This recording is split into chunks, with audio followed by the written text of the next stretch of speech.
Good morning everyone. মানে ৰাতিপুৱা কথা এষাৰ মনত পৰিছে দেই। বোৱাৰী আৰু জীয়ৰীৰ পাৰ্থক্যটো কিয় ৰাখে মানুহে? নিজৰ ছোৱালীজনী নিজৰ ছোৱালী বুলি ভাবে আৰু আনৰ মানে ছোৱালীজনী মানে বেলেগ বুলি ভাবে। আনৰ ছোৱালীওতো ছোৱালীয়ে হয় নহয় জানো? চবটো একেই। কিন্তু ভাবি লোৱাখিনিতো চব নিজৰ ওপৰতে কথা নহয় জানো?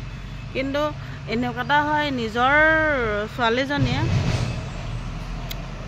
দেৰিলৈকে শুই থাকিলেও গোটেই দিনটোও যদি শুই থাকে তেতিয়াও ঘৰখনৰ মানুহে একো নকয়। ছোৱালীজনী শুইছে দেই, আজি ভাগৰ লাগিছে, বা ছোৱালীজনী শুইছে, শুৱক, সেইটোহে ক'ব।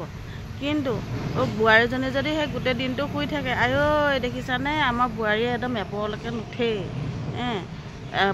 নুঠেই, বাহিৰ ঘৰ এনেকৈ পৰিয়ে আছে, চাহ টোপা বনোৱাই নাই, ভাত সাজ দিবলৈকে চিন্তাই নাই, ঘৰৰ মানুহৰ কাম কাজলৈ ওলাই যাব সেইবোৰ চিন্তাই নাই।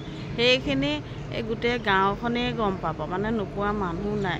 কিন্তু এই বোৱাৰী আৰু জীয়ৰী পাৰ্থক্যটো কেলেই এনেকুৱা বাৰু?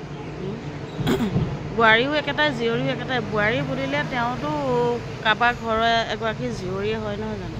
কিন্তু তাইৰ লগত এনেকৈ ভেদভাৱটো কেলেই ৰাখে? মই এইটো বুজি নাপাওঁ। লোকৰ ছোৱালীজনীকো নিজৰ বুলি কেলেই ভাবিব নোৱাৰে? কথাটো মই মিছা কৈছোঁ নি বাৰু?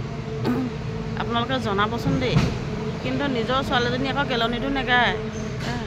এই লোকৰ সেই ছোৱালীজনীৰ কথা যে গেলনি যে ইমান গায় কেলেই বাৰু? জনাবচোন দেই আপোনালোকে।